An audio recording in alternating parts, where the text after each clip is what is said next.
The kitchen knife trembled in Martha's weathered hands, not from fear, but from 30 years of suppressed rage finally finding its voice. November 26, 1863, Thanksgiving morning at Whitmore Manor, Virginia. While the nation bled through civil war, while families gathered around tables laden with gratitude, Martha Washington, yes, that was her given name, a cruel joke from the master who owned her mother, stood over a cast-iron pot that would soon hold more than turkey drippings. It would hold justice, served at exactly the right temperature. Colonel James Whitmore lay sleeping upstairs, his belly already growling for the feast he'd demanded. Sweet potato casserole with extra molasses, cornbread stuffing rich with sage, and the centerpiece, a 20-pound turkey that Martha had been preparing since before dawn. What the Colonel didn't know was that Martha had been preparing something else for far longer. Something that had been simmering in her heart since the day they sold her daughter south to pay for his gambling debts. Before we dive deeper into this story of calculated vengeance, drop a comment below telling us where you're watching from and what time it is there. And don't forget to subscribe, because this channel brings you the untold stories that history tried to bury. The morning air hung thick with more than just autumn mist. It carried whispers from the slave quarters, nervous glances between field hands, and the weight of secrets that had festered like infected wounds. Martha moved through the kitchen with the precision of a woman who had learned that survival meant being invisible, useful, and above all, patient. Her bare feet knew every creaking board, every loose nail that might betray her presence. She had mapped this house like a general maps enemy territory, because that's exactly what it was.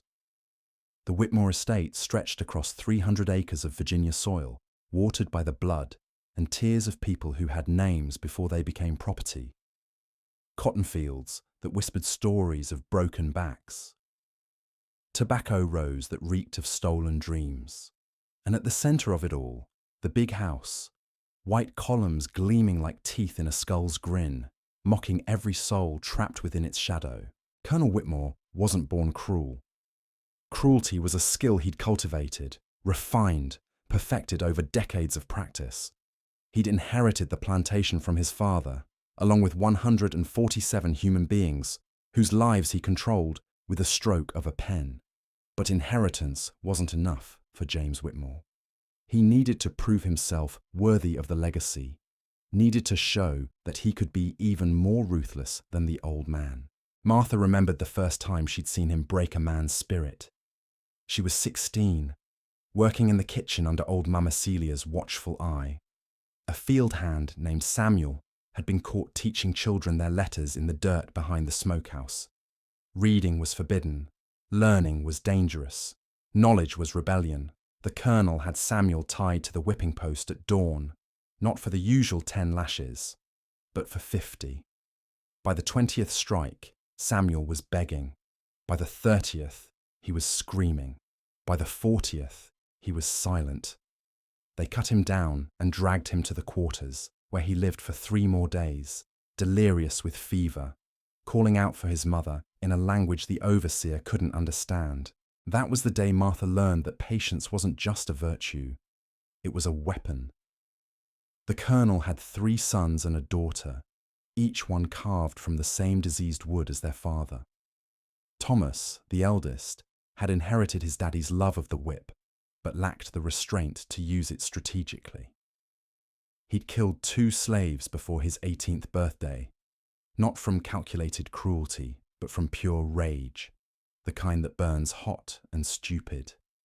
The second son, William, preferred psychological torture. He'd promised freedom to families, let them taste hope for weeks or months, then laugh as he tore up the manumission papers in front of their eyes. The youngest son, Charles, was perhaps the worst because he hid his evil behind a choir boy's smile and Sunday school quotations. And then there was Elizabeth, the Colonel's precious daughter, who collected slave children like dolls, dressing them up for tea parties before losing interest and selling them away like outgrown toys. But Martha had learned something that the Whitmores never understood. evil men sleep soundly because they believe themselves untouchable. They eat heartily because they trust the hands that feed them. They live carelessly because they cannot imagine that their victims possess the intelligence, the cunning, the sheer grinding patience necessary for true revenge. Martha's daughter Ruby had been 7 years old when they took her. 7 years old, with eyes like morning sunlight and a laugh that could chase away any shadow. She'd been Martha's world, the reason breath entered her lungs each morning, the hope that made bondage bearable. Ruby was quick with numbers, quicker with words, and quickest of all with questions that made the white folks uncomfortable. Why do we work for nothing while they work for everything? Why do they live in the big house while we sleep in the dirt? Why do they call us family when they sell us like furniture? The Colonel's gambling debts had mounted like storm clouds that summer. Cotton prices were down. The war was draining his resources, and his weekly poker games with neighboring planters had become disasters that threatened the entire estate. He needed money fast, and children always brought premium prices at auction.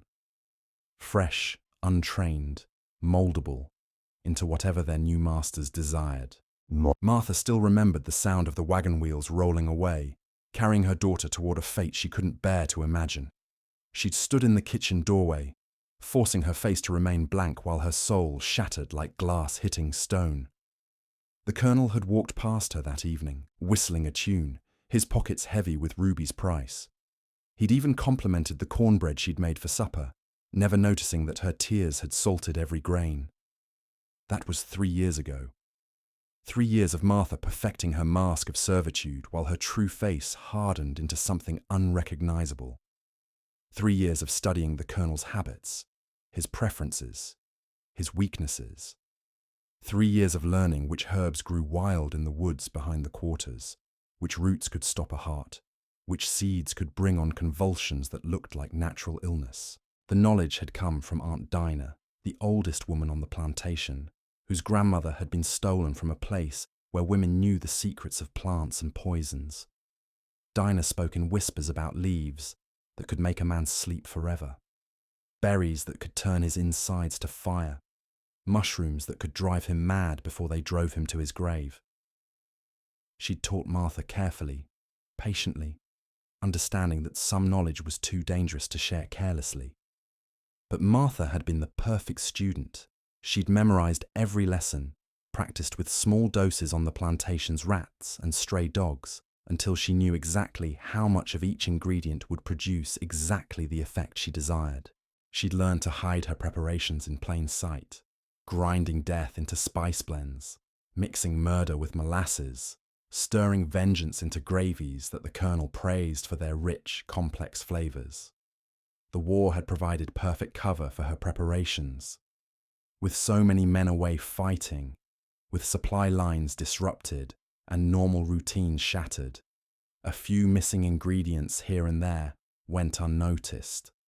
A handful of bitter almonds from the orchard, some foxglove from the garden borders, mushrooms gathered from the woods during her rare moments of supposed leisure, each component carefully harvested, properly prepared, and hidden away until the moment was right. And today, Thanksgiving Day, 1863, the moment had finally arrived. Martha had chosen this day with deliberate precision. Thanksgiving was when the Colonel's guard would be lowest, when he'd be focused on displaying his prosperity and power to invited guests, when the ritual of gratitude would blind him to the irony of what was about to unfold.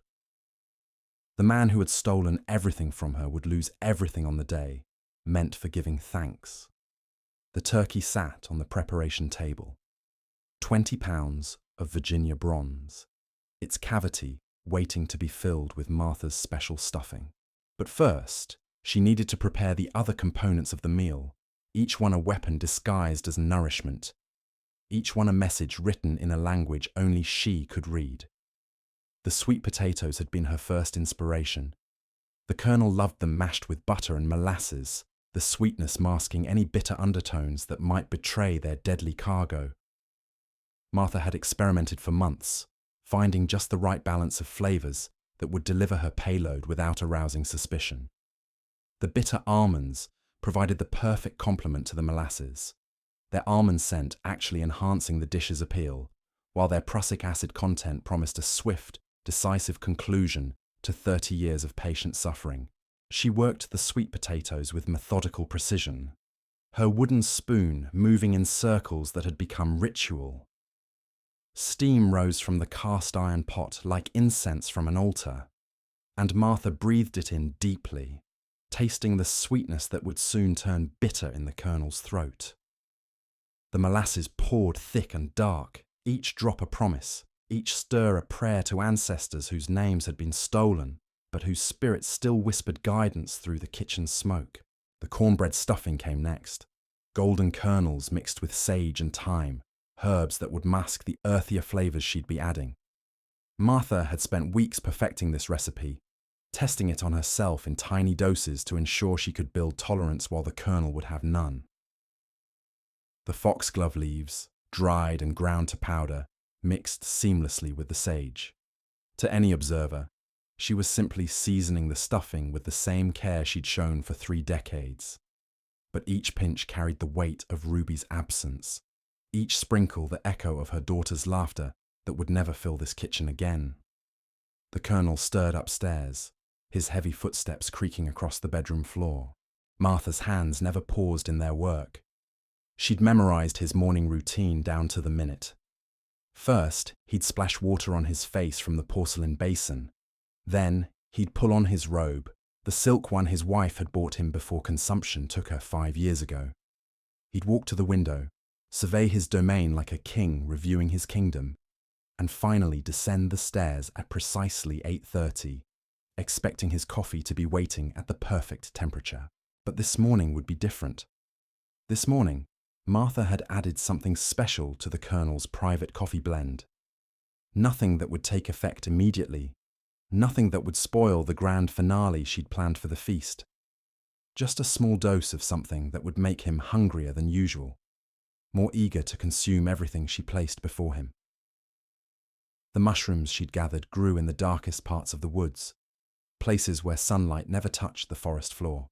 They looked innocent enough, pale caps that could easily be mistaken for the oyster mushrooms she often used in her cooking. But these carried a different gift entirely.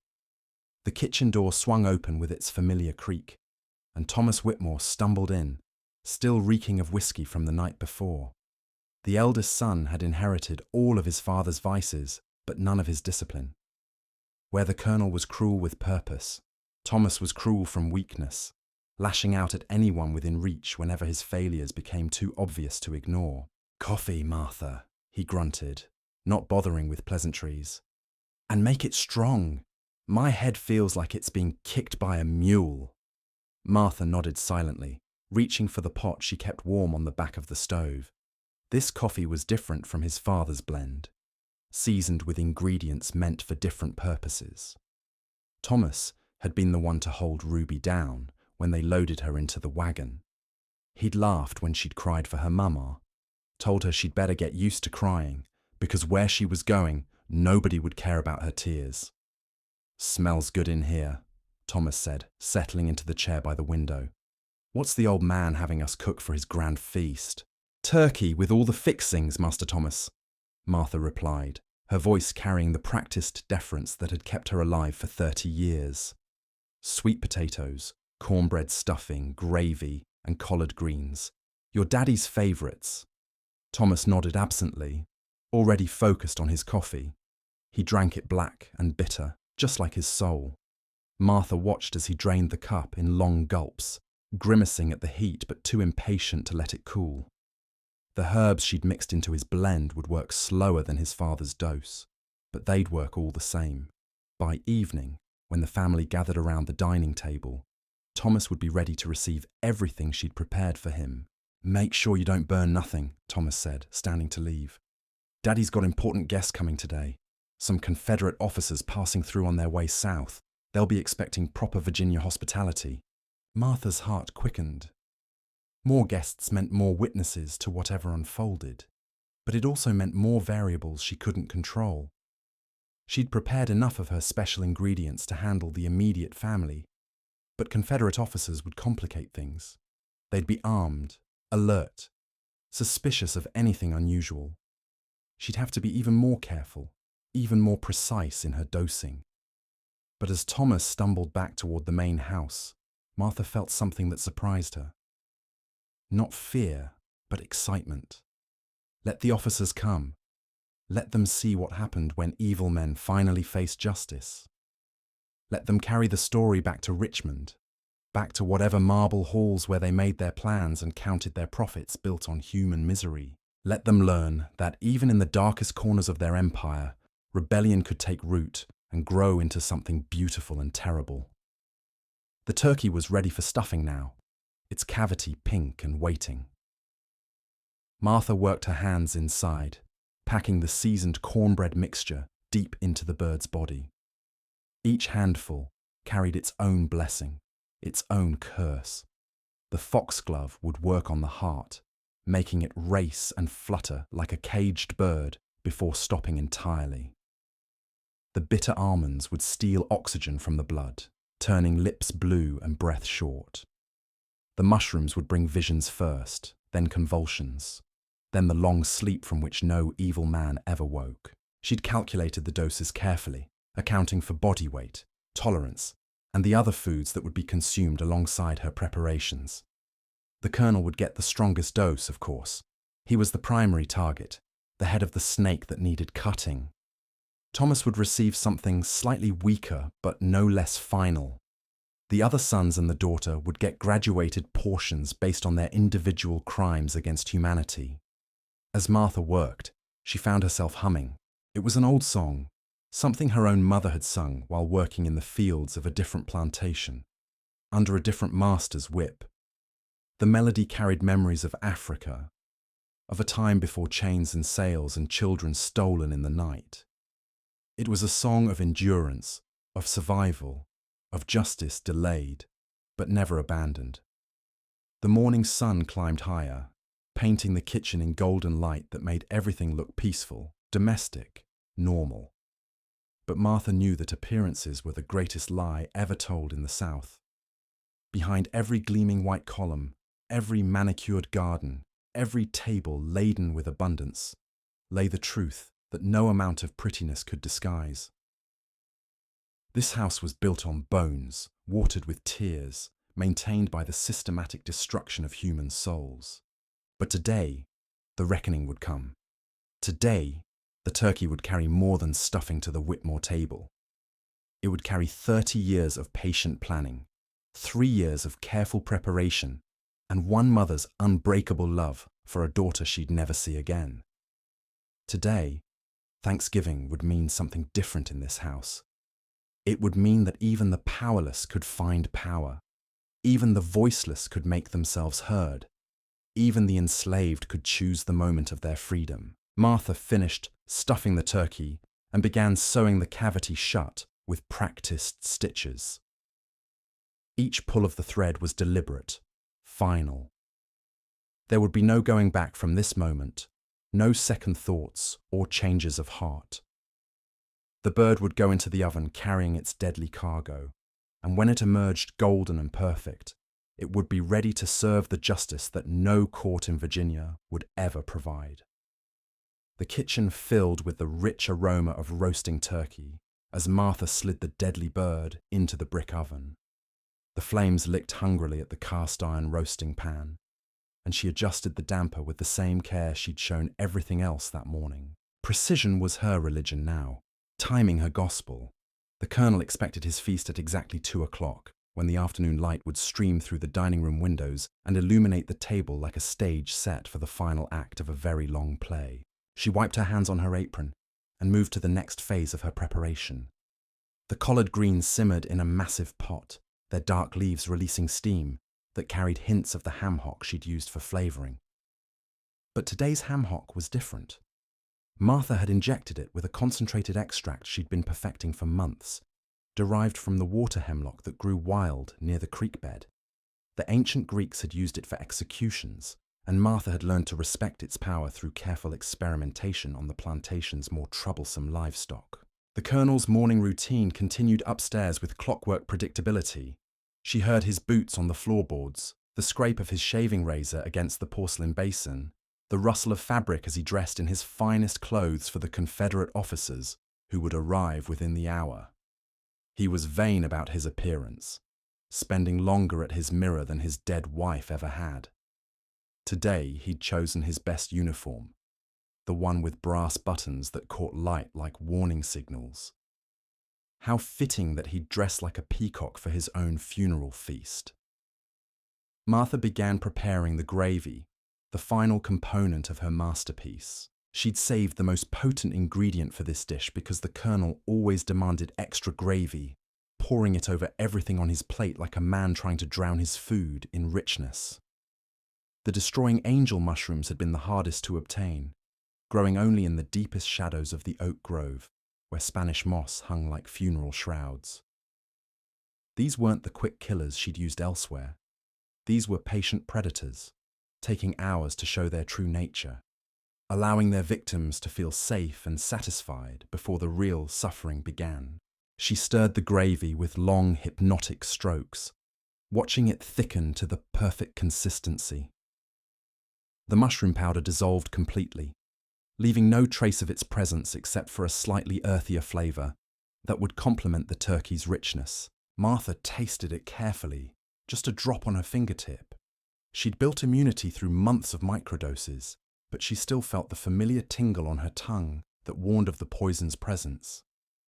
The back door opened with a familiar squeal, and William Whitmore entered carrying a bottle of his father's finest bourbon.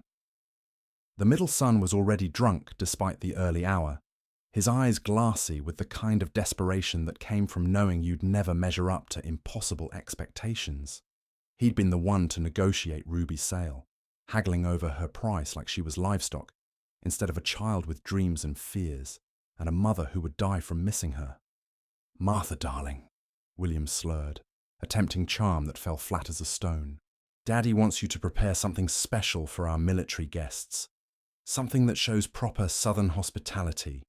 He set the bourbon bottle on the counter with exaggerated care. "He wants you to use this in whatever you're cooking. Says it'll impress them Confederate boys." Martha nodded with practiced subservience, though inside her heart sang with dark joy. The bourbon would make everything she'd prepared more potent, helping the poisons absorb faster into bloodstreams already compromised by alcohol. "Yes, sir, Master William. I'll add it to the gravy, and maybe baste the turkey with some. Make everything real flavorful." William grinned, pleased with himself for delivering his father's message. "That's my good girl. You always know how to make things taste just right." He moved closer, and Martha caught the stench of whiskey and unwashed clothes. "You know, Martha, I've been thinking about you lately, about how loyal you've been to this family.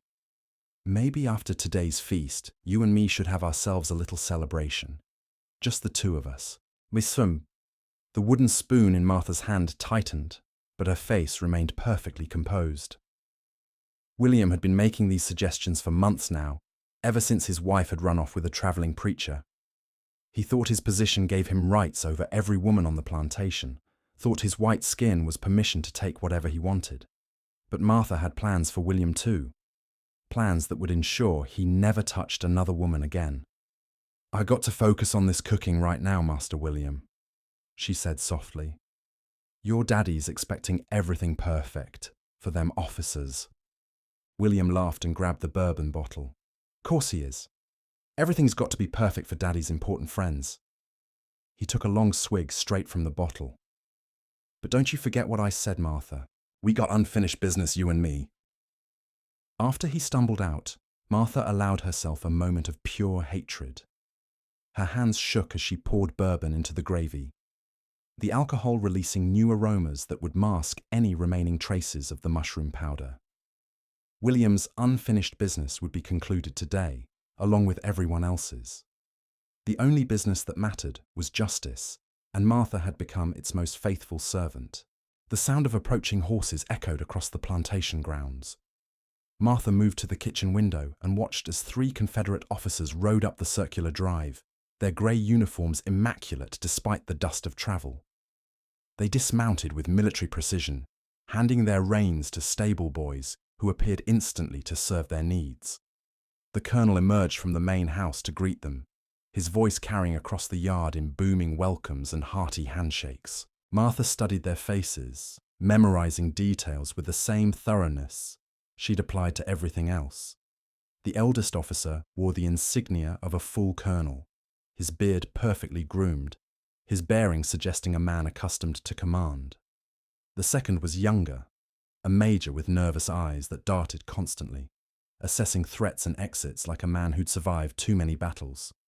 The third was barely more than a boy, a lieutenant whose uniform still held creases from the tailor's shop. 3 more mouths to feed, 3 more witnesses to what would unfold. But Martha felt no fear, only a strange sense of completion. These men represented the system that had stolen her daughter, the machine that ground up lives like wheat into flour. They would eat her cooking and taste the bitter truth that their empire was built on foundations that could crumble without warning. She returned to her preparations with renewed focus. The sweet potatoes needed mashing, their orange flesh yielding under her wooden masher, like the resistance of every enslaved person who'd been broken by this system. The bitter almond extract blended seamlessly with the molasses, creating a flavour that would be remembered as the last good thing these men ever tasted. Each stroke of the masher was deliberate, purposeful, final. The cornbread for the stuffing had finished baking, golden brown and fragrant with sage and thyme. Martha crumbled it with her hands, feeling the texture that would carry death into the dining room disguised as comfort food. The foxglove powder mixed invisibly with the herbs, disappearing into the stuffing like secrets buried in graveyards. She added the crumbled cornbread to the sautéed onions and celery, creating a mixture that would have made any cook proud if they didn't know its true purpose. Time moved with dreamlike slowness and lightning speed simultaneously. Martha felt every second stretch into eternity, while the morning rushed toward its inevitable conclusion. The turkey was browning perfectly, its skin crisping to golden perfection, while the deadly stuffing cooked inside its cavity. The sweet potatoes bubbled on the stovetop, their surface glossy with butter and molasses and prussic acid. The collard greens simmered with their poisoned ham hock, releasing steam that carried the scent of traditional southern cooking and concentrated death. Charles Whitmore appeared in the kitchen doorway, the youngest son whose angelic face had fooled countless people into trusting him. He was the most dangerous of the colonel's children because he understood that evil worked best when it wore a smile. He'd been the one to comfort Ruby before they loaded her into the wagon, telling her stories about the wonderful new home she was going to, the nice family who would take care of her. His lies had been the cruelest gift of all, false hope wrapped in kindness. "Something smells absolutely divine in here, Martha," Charles said, his voice carrying the cultured tones he'd learned at university. "Father's guests are quite impressed already, and they haven't even tasted your cooking yet. Ver." Martha continued stirring the gravy, not trusting herself to look at him directly. "Just trying to make everything nice for your daddy's important dinner." Charles moved closer, inhaling deeply. "You know, Martha, I've been thinking about our conversation last week, about finding a way to locate Ruby." His voice carried just the right note of concern, the perfect balance of sympathy and authority. "I may have some contacts who could help us track her down, for a small fee, of course." The wooden spoon snapped in Martha's hand, breaking cleanly in half. She stared at the pieces, seeing in them everything that had shattered in her life over the past 3 years. Charles didn't know that she'd already learned Ruby's fate through the whispered communications that travelled between plantations faster than any telegraph. Her daughter had died of fever within 6 months of being sold, crying for her mama until the end. The nice family Charles had promised turned out to be a brothel in New Orleans that specialized in children. "I'm sorry, Master Charles," Martha said, her voice steady despite the rage burning in her chest. "Spoon just got old and weak, I reckon." Charles smiled his beautiful, poisonous smile. Don't worry about it. These things happen. He picked up one of the broken pieces, examining it like it held some deeper meaning. But do think about my offer, Martha. I'd hate for you to spend the rest of your life wondering what happened to that sweet little girl. After he left, Martha stood motionless in the center of her kitchen, surrounded by the weapons she'd spent 3 years perfecting. The broken spoon lay at her feet like a sacrifice, its wood worn smooth by decades of stirring pots and serving meals to people who thought her life was worth less than their dinner. But today, the stirring would end. Today, the serving would take on a different meaning entirely. She picked up a fresh spoon and returned to the gravy, adding the bourbon with steady hands. The alcohol would help everything absorb faster, hit harder, finish cleaner. The destroying angel mushrooms would do their work slowly but thoroughly, giving her targets time to understand what was happening before it became irreversible. She wanted them conscious for the revelation, aware of the justice they were receiving with every swallow. The dining room doors opened with ceremonial grandeur, and Martha heard the Colonel's voice booming with manufactured joviality. "Gentlemen, if you'll take your seats, our cook has prepared a feast that will remind you why we're fighting this war. Southern hospitality at its finest, prepared by hands that have been serving my family for 30 years. 30 years of service. 30 years of swallowed pride, bitten tongues and dreams deferred until they died of neglect. But every one of those years had been preparation for this moment, training for the most important meal she would ever serve." Martha straightened her apron and began loading the serving platters with deadly precision. The turkey, golden and perfect, its cavity stuffed with poisoned bread. The sweet potatoes, smooth and sweet, hiding bitter almonds beneath their molasses glaze. The collard greens, traditional and comforting, seasoned with hemlock extract.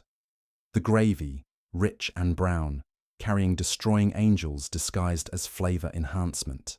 Each dish was a masterpiece of deception, beautiful enough to photograph, delicious enough to earn compliments, deadly enough to end the Whitmore legacy forever. Martha arranged them on her serving cart with the care of a general positioning troops before battle. Every placement was strategic, every garnish deliberate. The parsley sprigs weren't just decoration, they were camouflage for the subtle discoloration that some of the poisons might cause. The cranberry sauce wasn't just traditional accompaniment. It was insurance against anyone detecting the bitter undertones that might survive her careful preparation. She wheeled the cart toward the dining room, her bare feet silent on the wooden floors she'd scrubbed 10,000 times. Behind the swinging doors, she could hear laughter and conversation, the easy camaraderie of men who believed themselves untouchable. The Confederate officers were sharing war stories, their voices carrying the confidence of people who'd never doubted their right to own other human beings. The Whitmore sons were trying to impress their guests with tales of their own cruelty, competing to see who could tell the most horrific story about breaking enslaved spirits. But Martha was about to serve them a story they'd never forget, written in ingredients they'd never suspect, delivered with the same smile she'd worn for 3 decades of servitude. She paused at the dining room doors, her hand on the polished brass handle, and allowed herself one moment of pure anticipation. Ruby's face appeared in her memory, 7 years old and laughing, braiding flowers into chains that would never wilt. This meal was for her. This justice was her legacy. This reckoning was love expressed in the only language that evil men could understand. Martha pushed through the doors and entered the dining room with her cart of beautifully disguised vengeance, ready to serve the most important meal of her life. The dining room at Whitmore Manor had been designed to intimidate. Crystal chandeliers hung like frozen waterfalls above a mahogany table that could seat 20 guests in cushioned luxury. Oil paintings of long-dead Whitmore ancestors gazed down from gilded frames, their eyes following every movement with the arrogance of men who'd built fortunes on human misery. Persian rugs muffled footsteps on polished hardwood floors, and silver gleamed from every surface like captured starlight. But Martha saw none of the grandeur. She saw only targets arranged around a table, each one responsible for stealing pieces of her soul over the years. The colonel sat at the head, his grey beard freshly trimmed, brass buttons catching lamplight as he gestured expansively to his Confederate guests. His laugh boomed across the room, the same laugh she'd heard the night they'd loaded Ruby into that wagon bound for New Orleans. To his right sat the eldest officer, Colonel Harrison from Richmond, whose weathered face spoke of too many battles and not enough conscience. He wore his authority like armor, speaking in clipped sentences that brooked no disagreement. Beside him, Major Caldwell kept glancing toward the windows, his nervous energy suggesting a man who'd seen enough death to recognize its approach. The young lieutenant, barely old enough to shave, hung on every word from his superiors with the desperate eagerness of someone trying to prove his worth. The Whitmore sons had arranged themselves strategically around their guests. Thomas, still nursing his hangover but trying to appear sober, dominated the conversation with increasingly elaborate lies about his military service. William swayed slightly in his chair, the morning's bourbon having joined forces with whatever he consumed the night before. Charles sat perfectly composed, his angelic features arranged in an expression of polite attention that masked the calculating mind beneath. "Martha has outdone herself today, gentlemen," the colonel announced as she began serving. "This woman has been cooking for my family since before some of you were born. Never had a meal that wasn't perfect." He smiled at her with the condescending warmth masters reserved for their most useful property. "Isn't that right, Martha? 30 years of faithful service to the Whitmore name." "Yes, sir, Master James," Martha replied, her voice carrying the practiced deference that had kept her alive through 3 decades of hell. "Just trying to make everything nice for your important guests." She began with the turkey, carving thick slices that revealed the golden stuffing packed inside. The meat fell away from her knife in perfect portions, steam rising from each cut like incense from an altar. The destroying angel mushrooms had penetrated every fibre during the slow cooking process, their poison distributed so evenly that no bite would be safe. She arranged the slices on bone china plates with artistic precision, each serving a masterpiece of presentation and death. "Magnificent bird," Colonel Harrison observed, accepting his plate with military courtesy. "You can tell quality by the colour of the meat. This turkey lived well before it died." If only he knew how prophetic those words would prove, Martha thought, as she ladled gravy over his portion.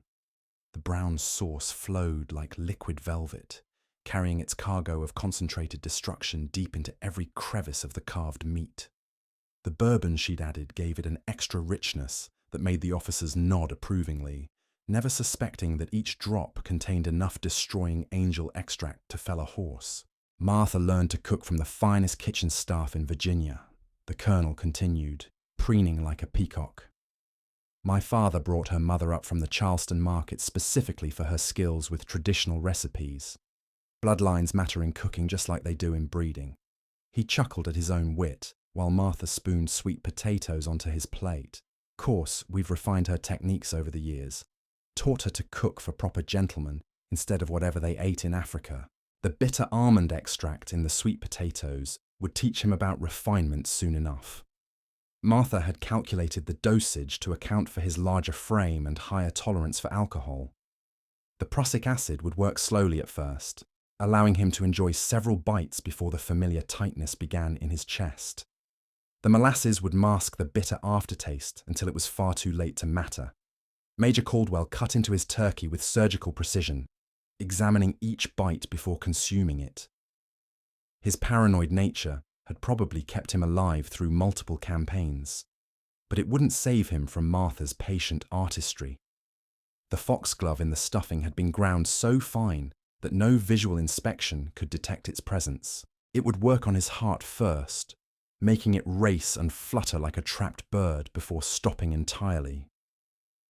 "Tell me, Colonel Whitmore," the major said between bites, "how do you maintain discipline among your workforce during wartime? We've had increasing problems with runaways and sabotage near our supply lines." The colonel laughed, gesturing with his fork toward Martha as if she weren't standing right there. Simple matter of knowing how to handle them properly. You show strength when they step out of line. Reward loyalty when they serve well. Take Martha here. Lost her daughter a few years back when I had to make some financial adjustments. But she understood it was necessary for the greater good of the plantation. Didn't you, Martha? Yes, sir, Martha whispered, the words tasting like ashes in her mouth. She continued serving the collard greens, their dark leaves glistening with the ham hock drippings that carried water hemlock extract. The ancient Greeks had used this same poison for executing criminals, and Martha found poetic justice in the parallel.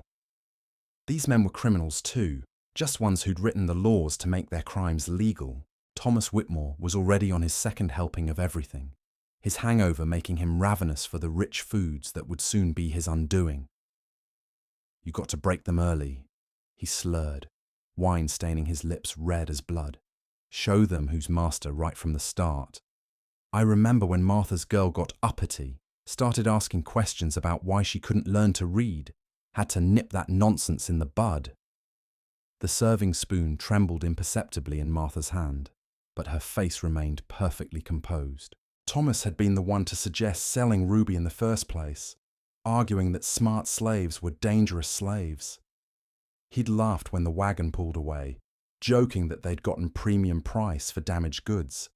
The hemlock extract would teach him about being damaged soon enough. Lieutenant Morrison, young and eager to impress his superiors, nodded along with every cruel anecdote. My father always said the key was consistency. Same rules, same punishments, same rewards. They respect structure, even if they don't appreciate it. Charles Whitmore smiled his beautiful, poisonous smile. Exactly right, Lieutenant. Though I find kindness works better than cruelty in most cases, a gentle word, a small favour, a promise of better treatment, these things buy more loyalty than any whip.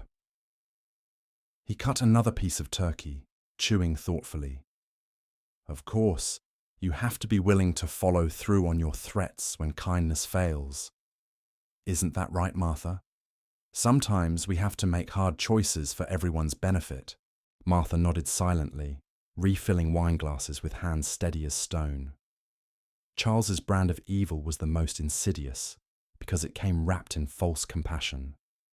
He'd perfected the art of breaking spirits without leaving visible scars, of destroying hope while maintaining the pretense of mercy. The destroying angels in his gravy would show him what real mercy looked like. William was becoming increasingly intoxicated, his words slurring together as he tried to keep up with the conversation.